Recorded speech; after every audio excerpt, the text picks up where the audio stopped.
Hello दोस्तों, नमस्कार। आपका स्वागत है मेरे चैनल पे, है ना। सौरमंडल स्टार्ट कर रहे हैं। आज ये टॉपिक है, इसके कुछ क्वेश्चन है 1 लाइन वाले। तो हम आज सौरमंडल देख लेते हैं।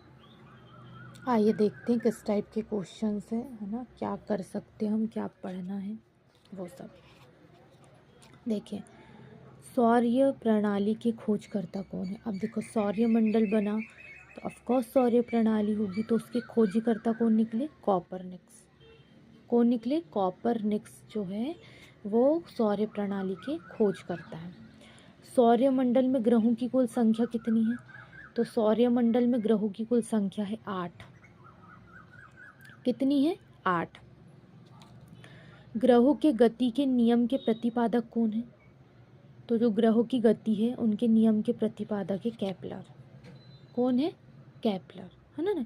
इन्होंने ग्रहों की गति का नियम दिया और ग्रहों की गति का नियम दिया तो ऑफकोर्स उसके प्रतिपादक हुए। सबसे बड़ा एवं भारी ग्रह कौन सा है? तो वो बृहस्पति है। देखिएगा सौरमंडल में, हमारी सौर प्रणाली में देखिएगा, वो जो उसका डायग्राम है ना, उसमें बृहस्पति आपको सबसे बड़ा लगेगा, दिखेगा भी। बड़ा ग्रह आता है बृहस्पति। अगर बृहस्पति बड़ा है तो ऑफकोर्स वो भारी होगा, है ना। तो बड़ा और भारी ग्रह की अगर श्रेणी में हम किसी को ले तो वो है बृहस्पति। सौर्यमंडल का सबसे छोटा ग्रह है, तो सौर्यमंडल का सबसे छोटा ग्रह जो आता है वो है बुध, है ना। वही सौर प्रणाली में देखिएगा उसका साइज कम है, छोटा है बुध, है ना, जिसको बोला जाता है मरकरी।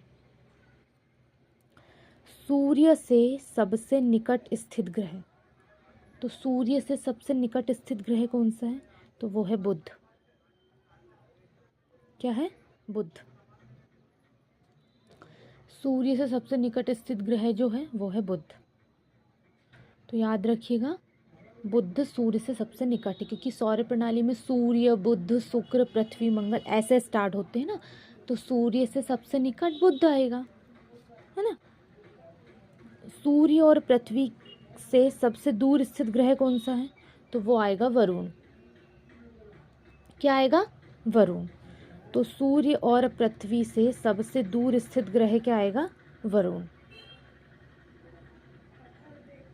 ठीक है, याद रखिएगा, सूर्य और पृथ्वी से सबसे दूर स्थित जो ग्रह है वो आएगा वरुण, उसकी श्रेणी में आएगा और वरुण ही है। पृथ्वी के सबसे निकट स्थित ग्रह, तो देखो पृथ्वी के निकट बोलो ना, देखो सूर्य, बुध, शुक्र, पृथ्वी और फिर आता है हमारा मंगल। लेकिन मंगल क्या है? पृथ्वी से थोड़ा दूर हो गया।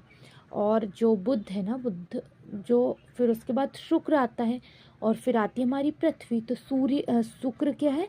पृथ्वी से निकट हो गया, है ना। तो यहाँ जो आएगा कि पृथ्वी से निकट ग्रह कौन सा है, तो वो आप शुक्र लगाइएगा।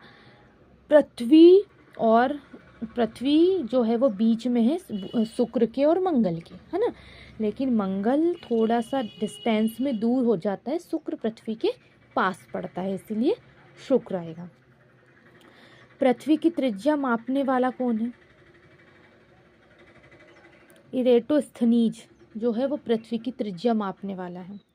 ठीक है, पृथ्वी की त्रिज्या जो है वो इरेटोस्थनीज से ही मापी जाती है।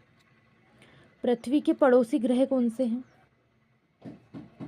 तो जो पृथ्वी के पड़ोसी ग्रह हैं ना, तो वो है हमारे शुक्र एवं मंगल। देखो कैसे, अभी हमने पढ़े बुध, उसके बाद शुक्र आया, फिर पृथ्वी आई, फिर मंगल आया। तो पड़ोसी पूछ रहा है ना, लेफ्ट राइट में दोनों बुध और मंगल शुक्र और मंगल पड़ेंगे लेफ्ट राइट में, है ना। लेफ्ट में, राइट में, दोनों में शुक्र और मंगल पड़ेंगे। किसके? पृथ्वी के। तो पड़ोसी कौन हुआ पृथ्वी का?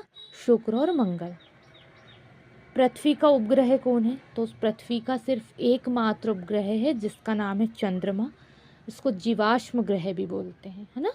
एकमात्र उपग्रह पृथ्वी का चंद्रमा, जीवाश्म ग्रह भी बोला जाता है। पृथ्वी का निकटतम तारा कौन सा है? तो पृथ्वी का जो निकटतम तारा है वो है सूर्य, है ना। सूर्य को हम पृथ्वी का निकटतम तारा कहते हैं। तारा है सूर्य, और बुध, शुक्र, पृथ्वी, मंगल ये ग्रह हैं। चंद्रमा एकमात्र पृथ्वी का उपग्रह है, लेकिन अगर तारे की संख्या में है तो सूर्य को ही पृथ्वी का निकटतम तारा माना जाता है।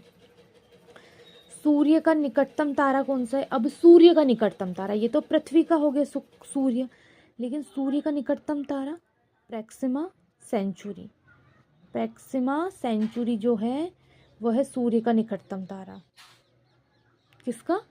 सूर्य का निकटतम तारा प्रैक्सिमा सेंचुरी। ये आता मोस्ट इम्पॉर्टेंट। सर्वाधिक चमकीला एवं गर्म ग्रह कौन सा आएगा? तो चमकीला ग्रह की जो श्रेणी में और गर्म ग्रह की श्रेणी में अगर हम लेते हैं तो वो हम लेते हैं शुक्र को। किसको लेते हैं? शुक्र को, है ना। तो यहाँ तक हमारा सौरमंडल कंप्लीट हो गया है, इतना, है ना। इतना आप बकायदा देखिएगा सौरमंडल, है ना। कल इसके आगे से क्वेश्चन में स्टार्ट करेंगे हम। आज इतना पढ़िए ना, इसलिए पढ़िए क्योंकि कम पढ़िए लेकिन अच्छा पढ़िए, थोड़ा घुसा घुसा के पढ़िए दिमाग में। तो ये मोस्ट इम्पॉर्टेंट है इसके लिए, आज के लिए। कल हम इसके नेक्स्ट आगे के क्वेश्चन से लेके आएंगे। आज के लिए बस इतना ही। धन्यवाद।